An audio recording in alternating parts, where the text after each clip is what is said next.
के जीतन राम मांझी की आज भी केंद्रीय नेताओं से मुलाकात होनी है। उपेंद्र कुशवाहा भी केंद्रीय नेताओं से मुलाकात करेंगे। आज सीट शेयरिंग को लेकर आज अंतिम बातचीत हो सकती है। तो ये बड़ी खबर इस वक्त आप तक पहुंचा रहे हैं। आज दो बड़ी बैठकें दिल्ली में होने जा रही हैं और ऐसे में दूसरी तरफ ये भी कहा जा रहा है कि चाहे हम जीतन राम मांझी की बात करें तो वहीं उपेंद्र कुशवाहा की बात करें, दोनों ही आज केंद्रीय नेताओं से मुलाकात करेंगे और सीट शेयरिंग को लेकर आज अंतिम बातचीत हो सकती है।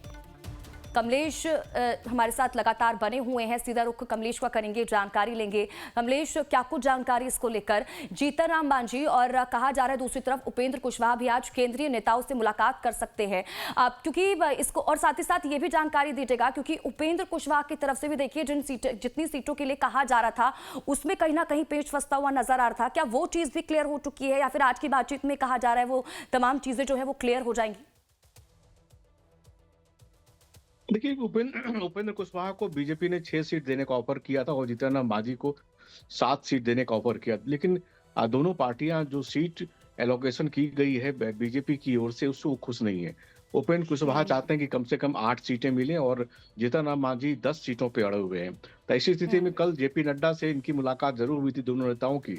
जेपी नड्डा के साथ ऋतुराज सिन्हा जो बीजेपी के सचिव है वो भी मिले थे, विनोद तावड़े और धर्मेंद्र प्रधान ऐसे तमाम नेता मिले थे, लेकिन ये लोगों की मुलाकात बीजेपी कोर ग्रुप से इतर हुई, यानी जेपी नड्डा के निवास स्थान पर जरूर भी थी, लेकिन जहां जेपी नड्डा के साथ साथ केंद्रीय गृह मंत्री अमित शाह भी थे, लेकिन अमित शाह इन लोग नेताओं से नहीं मिले।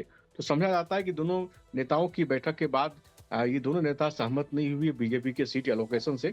अब संभवतः आज केंद्रीय गृह मंत्री अमित शाह की ओर से दोनों नेताओं को बुलावा जा सकता है। दोनों नेता ऐसी बात का इंतजार कर रहे हैं कि कब उनको बुलावा जाए और अमित शाह की ओर से जो फाइनल वर्ड हो जाएगा उनको ये नेता स्वीकार करेंगे, ऐसी जानकारी ये मिली है। तो ऐसी स्थिति में हो सकता है कि एक एक सीट दोनों नेताओं की दोनों गठबंधन को बढ़ा दिया जाए या फिर कुछ ऐसा अरेंजमेंट किया जाए जो दोनों नेताओं को स्वीकार हो। ऐसी स्थिति में सब कुछ डिपेंड करेगा कि केंद्रीय गृह मंत्री अमित शाह इन दोनों को क्या एश्योरेंस देते हैं, क्योंकि आज ही सीट शेयरिंग का डिक्लेरेशन किया जाना है, क्योंकि एनडीए के तमाम नेता अब दिल्ली में हैं। तो ऐसी स्थिति में आज ही दोपहर तक इन सीट शेयरिंग पर जो फार्मूला है उस पर मुहर लग सकती है। अब सब कुछ डिपेंड करेगा कि केंद्रीय गृह मंत्री से इन दोनों नेताओं की मुलाकात के बाद क्या बात निकल के आती है। दोनों अगर बिल्कुल, और आज की बीजेपी बातचीत के नए सफल हो ऑफर पाती है या फिर तो नहीं, इस पर भी नजरें रहेंगी। ठीक है, कमलेश हमारे साथ जुड़े थे, बहुत बहुत शुक्रिया कमलेश जी हमारे साथ जुड़ने के लिए, तमाम जानकारी के लिए।